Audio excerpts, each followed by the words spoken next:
Hi, and welcome back to the Double Loop Podcast, your source for everything related to fingerprints. While you're working on your comparisons, we'll talk about comparisons. I'm Eric Ray. And I'm Glenn Langenberg. And welcome back. We got episode 5 now. So this is going to be over a month we've been going on this, publishing the Double Loop Podcast. Congratulations, Glenn. Yeah, that's great. This is, as you said, number 5, almost in the bag. It's nice that we've got a bunch of people who have been listening so far and starting to get a little following, which is kind of what we were hoping for. Yeah, I've been really impressed with the numbers that are coming through from SoundCloud and from iTunes, and it sounds like people are enjoying the show. I hear we've got something new, some feedback from a listener. Yeah, well, exactly. I had an email from one of our listeners. Great, our first listener feedback. Let's hear what she has to say. Hi, I'm Melissa Gaines, and I work with the Oregon State Police Forensic Services Division. And I just wanted to call and let Eric and Glenn know that I'm really loving the podcast. I think it's long overdue. And I just wanted to take Glenn up on an offer and make sure he was going to post the article that was discussed in the last podcast about how forensic scientists have a monetary incentive to obtain convictions. And I also wanted to ask a question about the regional differences they discussed. When they were talking about the Greek symbol phi being used to indicate an ID, I had never seen that before, and even in speaking to a more tenured analyst at my site, they couldn't ever remember seeing it. So I'm wondering if it is a bit of a East Coast, West Coast thing, and it just happened to migrate to Arizona and Eric via a specific examiner. Well, thank you very much, Melissa, for writing in with your comment and for recording your questions for our podcast. I guess first, with that article, She was asking about some of the copies of the articles, like the Koppel and Sachs article that we talked about last time. So, again, if people want copies of those, they can always contact me, and we'll try to put links and stuff available on, and again, what was it called, Eric? The landing pad? Yeah, still in the works. We'll get the landing page for the podcast up and going here soon. Excellent. So basically she's saying she's never seen this identification symbol that we talked about, which is funny because I've always seen it, and that's always been my experience. But now I'm wondering if there are listeners that heard us talking about this phi symbol and went, what are they talking about? I've never seen this before. And obviously there was. And I'm wondering how many more. All right, so Eric, you were exposed to that early in your training, right? And it was sort of, here's the standard, right? This is what you write. Exactly. It was from day one. This is the symbol for an ID.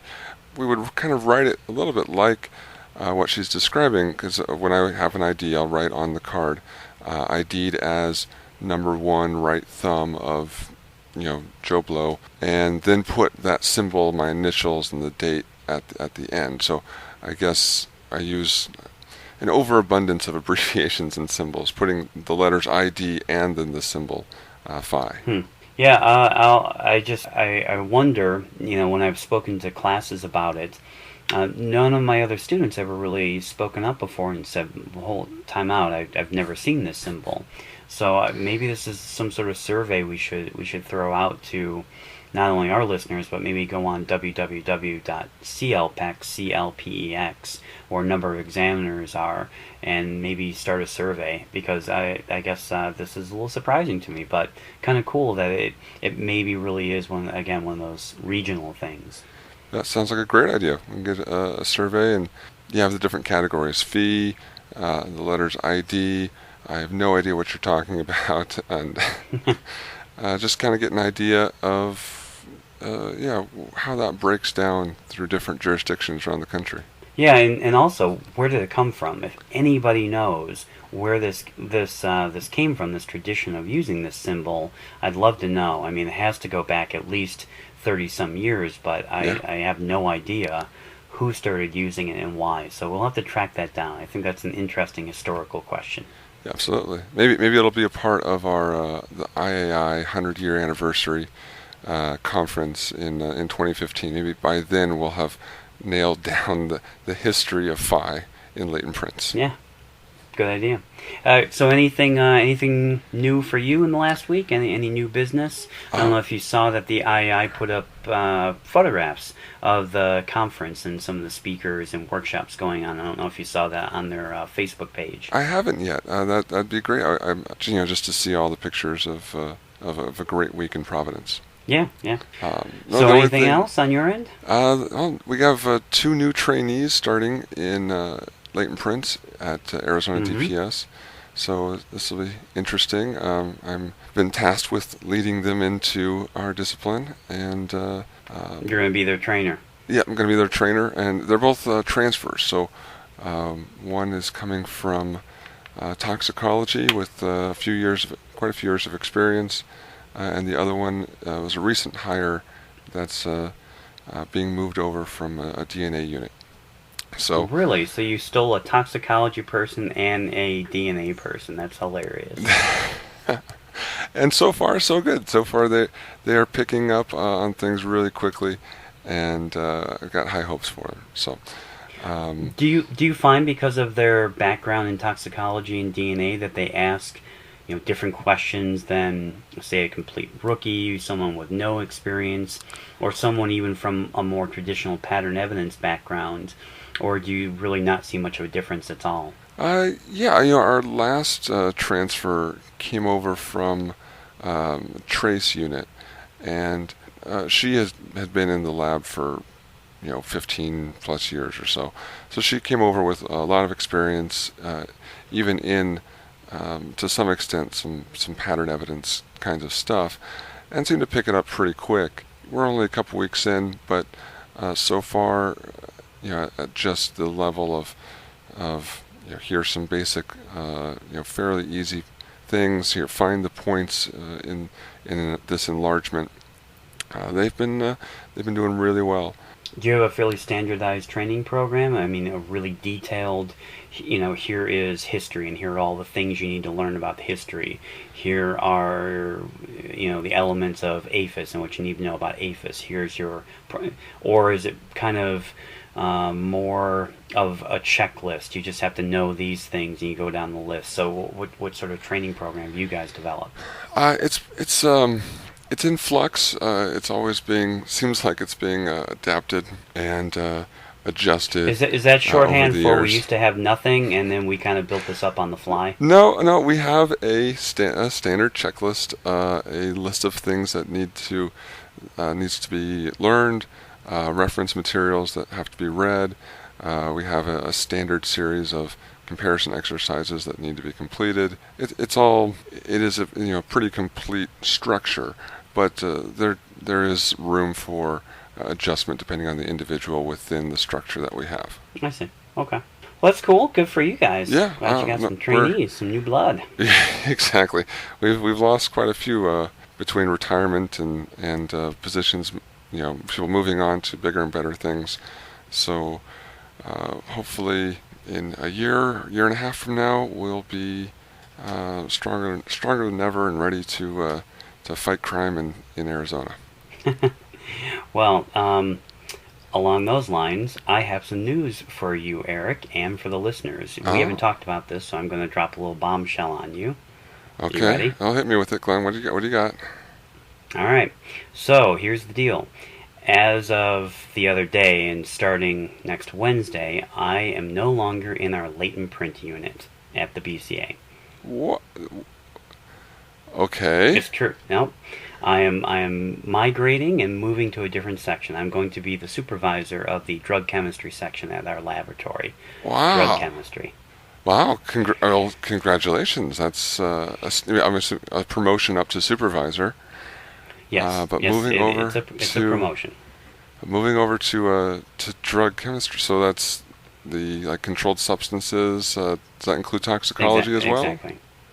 No, our toxicology is a different section, Okay. so it's drug chemistry, just controlled substances, powders, pills, and plant materials. Right. But yeah, it's going to be a big change, and it's something that I was really I haven't really told. Well, I haven't really told anyone, so this is me breaking the news now. But it's exciting for me to get back to my chemistry roots. We talked about last episode. in my analytical chemistry and toxicology background, and I'm actually really excited to get back. And while I won't be doing any cases, I don't have that casework background. Right. That's kind of nice for me because as a supervisor, I won't be tempted to do cases. I can focus on being the best supervisor I can and focus on, doing things that they don't want to do. Things like quality assurance and Right. validation studies and those sorts of things. Although some of them may want to, there are things that I can do as a supervisor that will allow them more time to focus on what they want to do. And I'm really excited about the opportunity to be a supervisor. That's going to be a new thing for me. I was talking to some good friends of mine who used to do casework and then became supervisors, and they just sort of laughed. They were encouraging, but they laughed, and they said, there are things that you probably said in your presentations or your classes a few years ago, and when you become a supervisor and you get that perspective, you're just going to look back and go, I didn't know anything when I said that. I didn't realize what it's like to be a supervisor and dealing with personnel issues and budgets and those sorts of things. So it's all going to be very new for me. I'm going to miss the casework, I think, a little bit. I won't miss the subpoenas, that's for sure. But I think it's going to be a new adventure for me. And just if anyone's wondering, I'm not going to stop teaching. I'm still going to be involved in latent prints. Still going to be teaching classes for Ron Smith and Associates, and still teaching classes through my company and with Cedric, and and I'm going to still be going to conferences, and no one's going to notice anything other than the people I work with on a daily basis. That's Right. all. That's fantastic to hear. Well, let me be one of the first to say congratulations, Glenn. Well, thanks. I got a feeling that you'll do a really good job. Well, we'll see. I imagine that. I've spoken to a couple of them so far, and I imagine that they have some concerns about a supervisor who, doesn't have that background. Like, I'm imagining like most latent print examiners out there listening that have a supervisor that isn't from pattern evidence. They probably have concerns about, or they feel frustrated sometimes that their supervisor doesn't get it. It's fairly common, I think, in this field to have a supervisor that isn't necessarily from your discipline. So for me to go over there. Well, I've been working under that kind of setup for the past, I guess, for the 6 years I've been at DPS. 4 of them have been under supervisors that have no idea what I do, and for the past 2 years with the supervisor I've had, it's worked out fairly well, where he works well with our technical lead that handles all the technical stuff. He handles more of the personnel stuff. He gets us what we need, and it's worked out fairly well. Well, good. That's my plan. Work on the personnel stuff, try to get grant money for them, try to help with validation and quality assurance stuff, and basically free up their hands so they can either do casework, which there's tons of drug chemistry casework to do, right, or research or things like that. So that's my hope too, is to come in and be able to help in that manner. That's the goal, and we'll see. I mean, maybe in 6 months they'll run me out of there with pitchforks and torches, and I'll come running back to latent prints. But we'll see how it goes. I'm optimistic. They're really good people. They're really motivated about what they do, and it'll be kind of cool to for me, halfway through my forensic career, 14 years into forensics, right. I think it'll be a nice welcome change, a new challenge.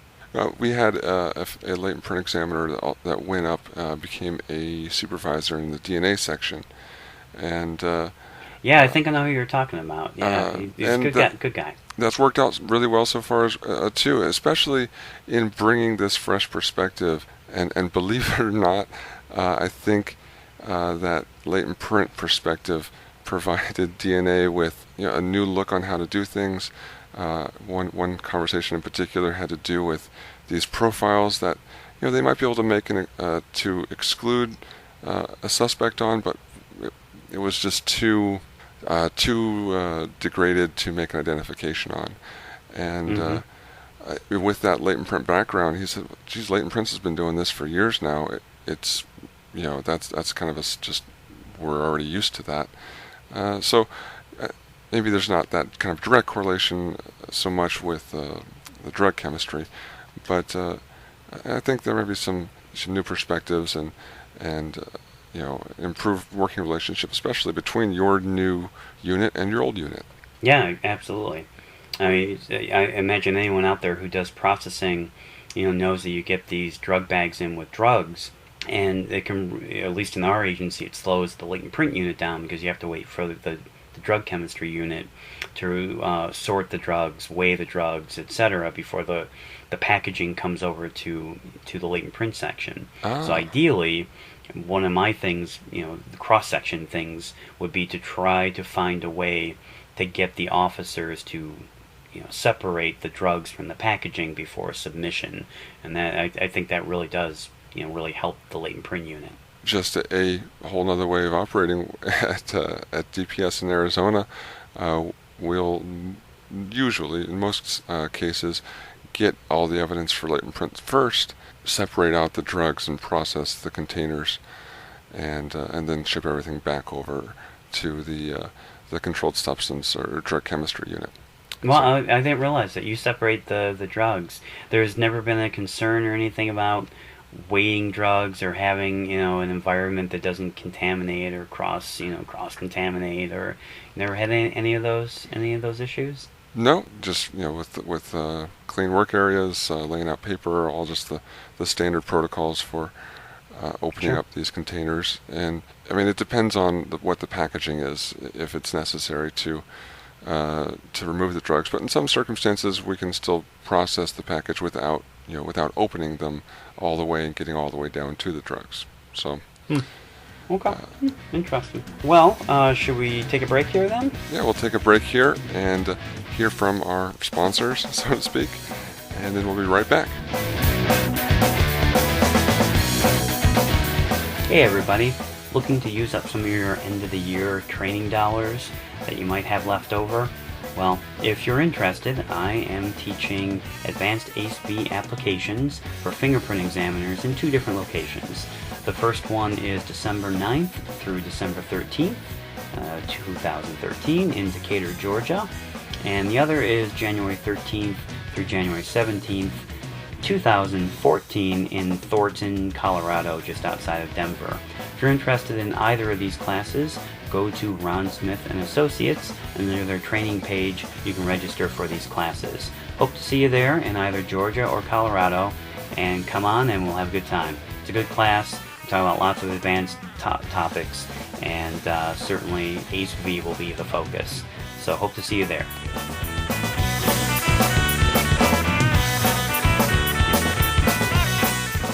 All right, welcome back, everybody. Let's move on to our topic of the week now. Last week, we kind of ended the program with a little promise of a further discussion into exclusion, some of the other synonyms that we have for exclusion, and how these have changed over the years. So I think we were both pretty clear last week that both of our labs use exclusion as the decision. Is that right? Correct, yes.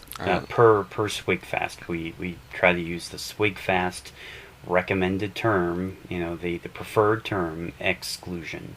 Right, and we do the same when the conclusion is exclusion. The word exclusion, actually the word excluded is in our report. Same with identified, and then the word inconclusive appears in our report. But that's not always the way it used to be. Now, was it? Yeah, I have a feeling you guys used the term that we used, which a lot of listeners may even still be using, and that was probably the latent print was not identified. Typically for us, it was no identifications were affected. Sure, right. Actually, what you just said was the exact phrase that we used to use. Yeah, the exact to a T. No identifications were affected. So for us, we marked out which latents we compared on all the cards and all the Polaroid photos that we took, and we listed out in our report all the identifications. Everything else, no identifications were affected. Yeah, I have to say, I miss those days. I mean, I understand that, why we went to exclusion, but it was nice, man. It was really, really nice being able to basically say, I either identified it or I didn't. I'm not saying I didn't exclude them. Maybe it's an exclusion, but, there was always that kind of easy way to express that.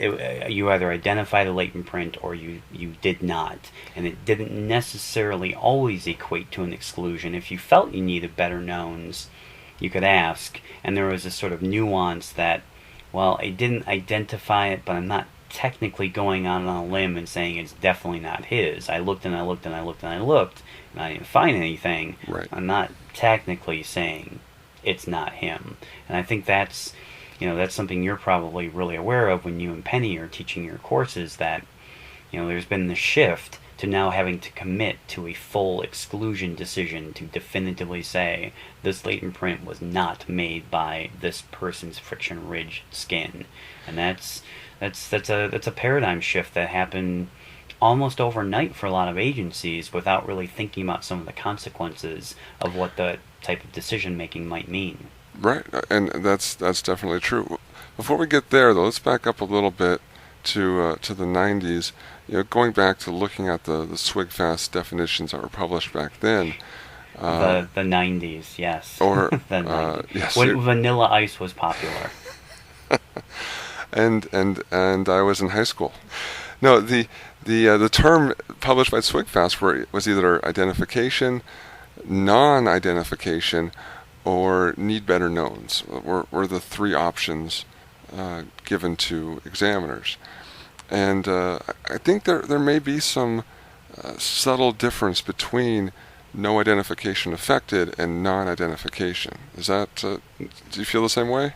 Well, my understanding, and if we think about the roots of SWIG-FAST as well, which before SWIG-FAST, Scientific Working Group, it was TWIG-FAST, Technical Working Group. And much of it in the mid-90s was really driven by the FBI. That's not to say that everything in TWIG-FAST was FBI, but I think there was a real drive from the FBI in the early days of TWIG-FAST. Yeah. And a non-ident, or this term non-ident, is very East Coast and is the vernacular used by FBI examiners. Although today, when they report, they don't use that term. But if you talk to them, if you're having a conversation with someone from the FBI, they will use the phrase "it's non-ident" to mean exclusion. It's not that person. Right. Currently, in their reports, I believe they'll actually they don't even, I hope I'm not speaking out of turn here, but I'm pretty sure right now, even when they're making identifications, they will say the following fingers were made by, the following latent prints were made by the fingers of so-and-so. Oh. Or these latent prints were not made by so-and-so. So they actually use made and not made right now to represent identifications. Although later in the body of the report, they do talk about identifications and exclusions. And they're in their notes and so on. But they don't even name the finger number. They'll just say these latent prints were made by the fingers of so-and-so. Right. So they don't do this traditional identified to the number 7 finger of John Jones. They'll say the latent print was made by the fingers of John Jones. But it's slightly different than no identifications affected, like our agencies used to report, where it wasn't saying that it didn't belong to him. It was basically I looked and I didn't make an identification. Which, depending on the latent, could mean that it was an exclusion, or maybe if the latent print isn't from or has some ambiguity as to its location, or some other difficulty about it, then it's just I looked and I just couldn't find it. Right. Whereas like you had just said this or asked or about earlier, non-identification really does mean more of an exclusion. It's not made by this person. It's a little more definitive. I mean, I think there's probably some gray area and probably, again, some differences in how it's used. Right. But when I've heard non-ident used in the East Coast, it was a little stronger than the phrase no identifications affected. So the big change, at least in SWGFAST, happened in 2002 when Yes, the definition was that's right. changed from non-identification to exclusion, with Right. inconclusive still being because better exemplars are required.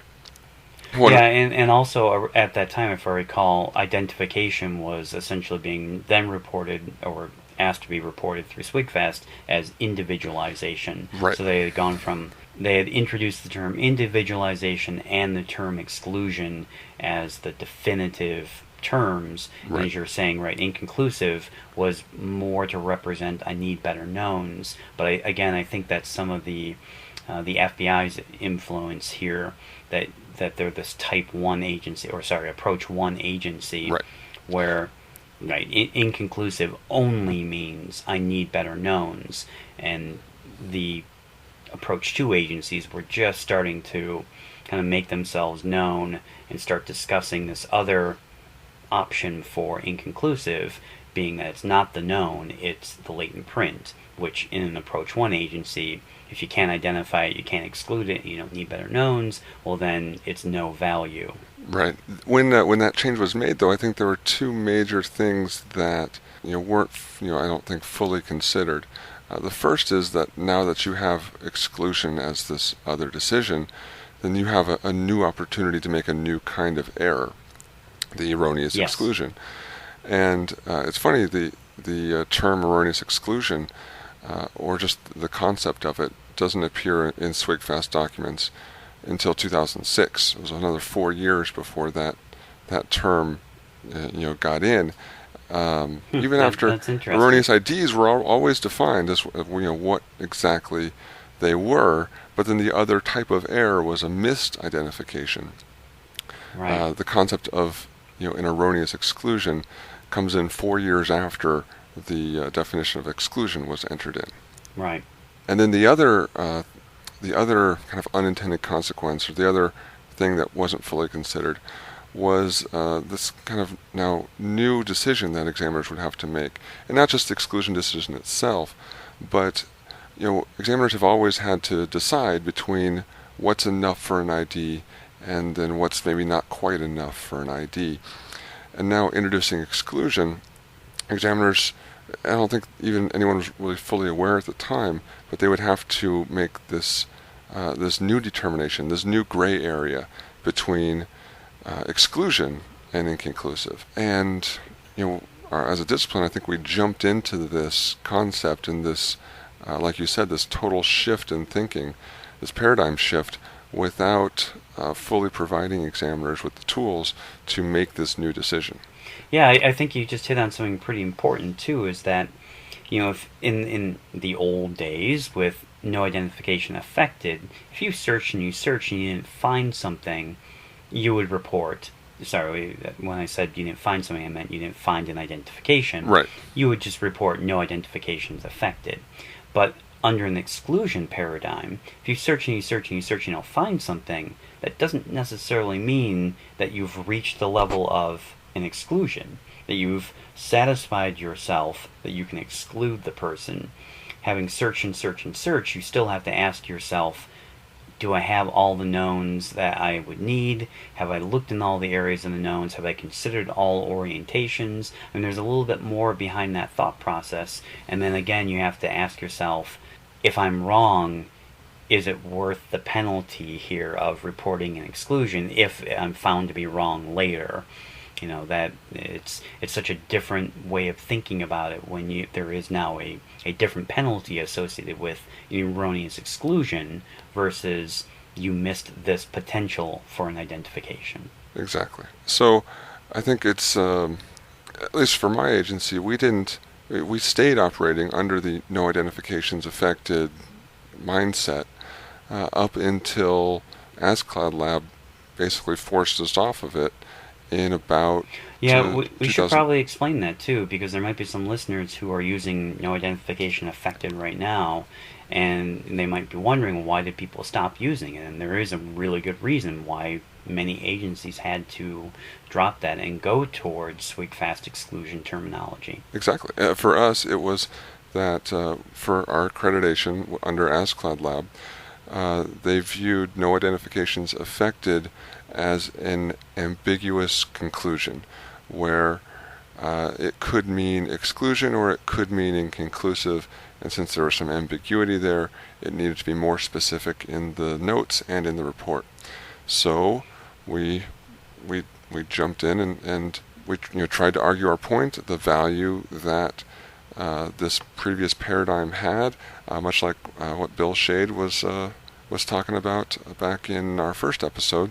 But and exclusion doesn't necessarily mean the person didn't touch the surface. Exactly. The decision was kind of made for us, so we moved on and found a way to adapt to this new way of working. Yeah, and I think too the National Academy of Science, when they were, one of the things they did was look at reporting and terminology in different disciplines from different agencies, and that was one of the things they picked up on right away as well, was how confusing these reports were from different agencies, and how they felt that terminology like no identification affected was very ambiguous, because they couldn't tell if it meant an exclusion, they couldn't tell if it was inconclusive, they couldn't tell if the person just couldn't find it. It could be there, they're not sure.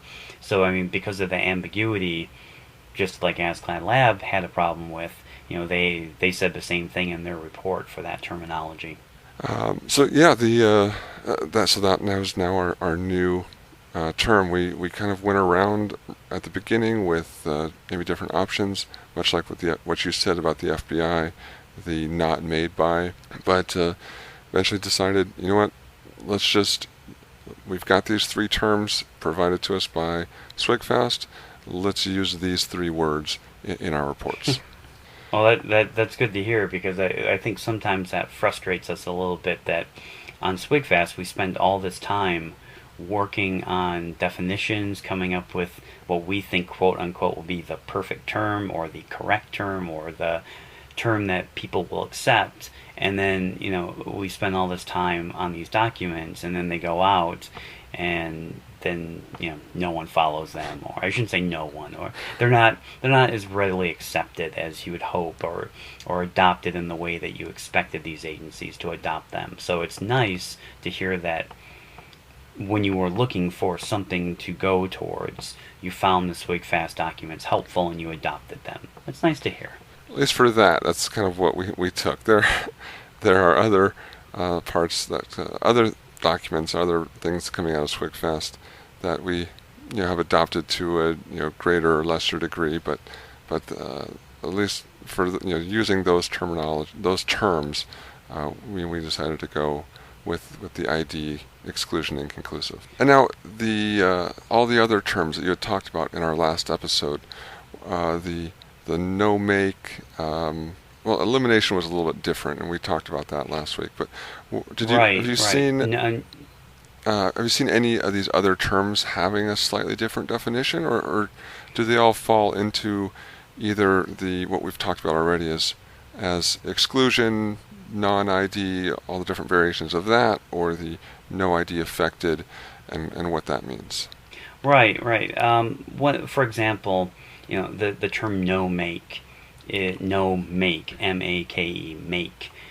This is a very Californian term, Southern California, and they're using it in the same way as not identified. That no identifications were affected. Okay. It's either a make, that means there's an ID, or no make, no identification was affected. And some of the other terms, it's a no make. Like it's not like no make dude or no make man. As a California term. No, it's just no make. Not at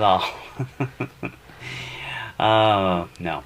And then, as I was saying before, East Coast, the term non-identification, or this was made by or was not made by, or these other terms, those are a little more specific. So I think these agencies have, to greater or lesser degrees, something that's exclusion-like to some degree, and some of these agencies have something that's more akin to no identifications affected. And again, you have these exceptions, like in some agencies when they say we made an elimination, they literally mean they excluded the person. Yet in another agency, they'll say that we compare these latent prints to the homeowner or the victim, and they were eliminated, and they meant we identified them to the homeowner. And I think, and so you have, listening again to our last episode, I think I had another thought on that. And I think at least my understanding of what they're saying isn't necessarily an elimination of the person when that victim is identified, but more an elimination of that latent from the case, if that makes sense. Yes, exactly. That's Okay. exactly what they're saying. Yeah, which is confusing if exactly. you don't realize how they're using it, which was the NAS's point. Exactly.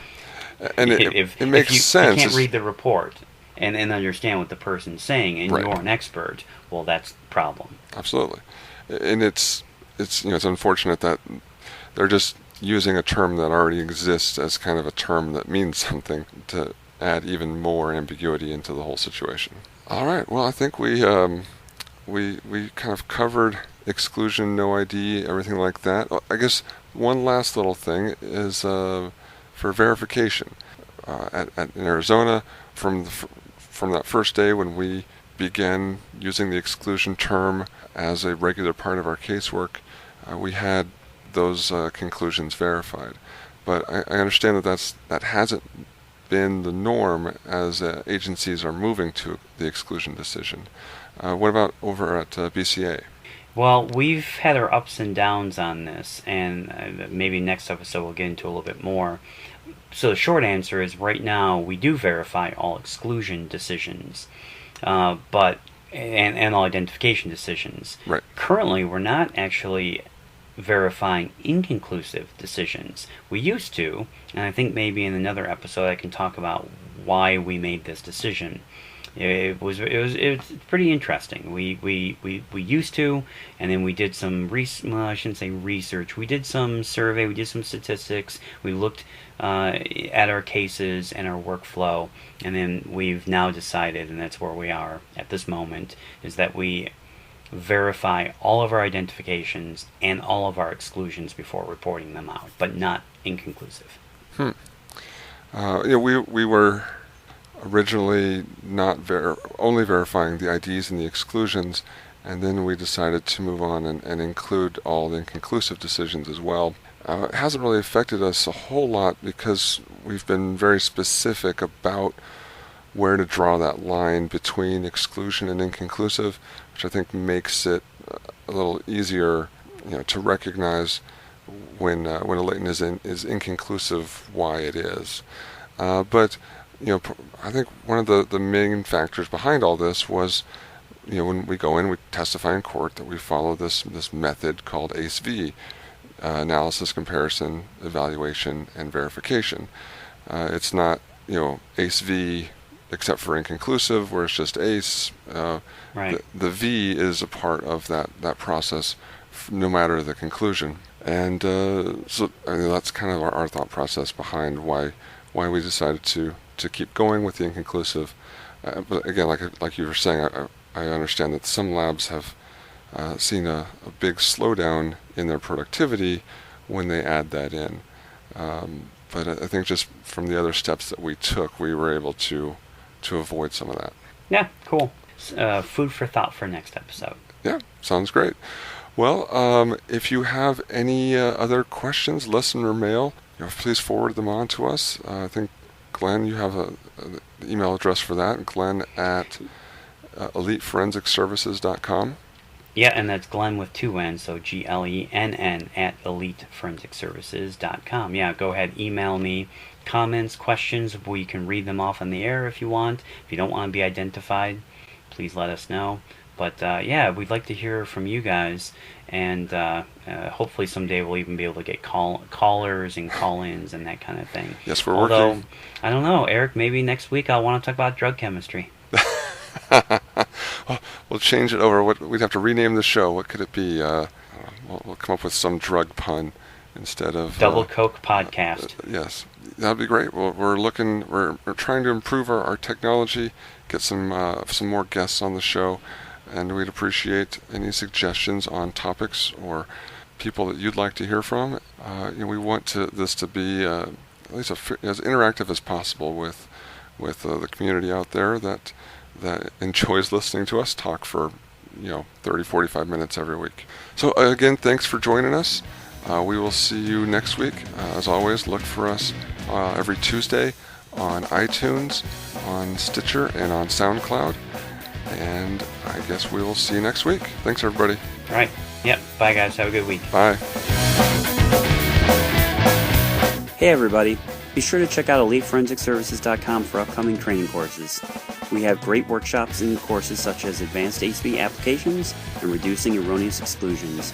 Go to www.EliteForensicServices.com today. Music provided on this podcast by Mevio's Music Alley. Check it out at music.mevio.com.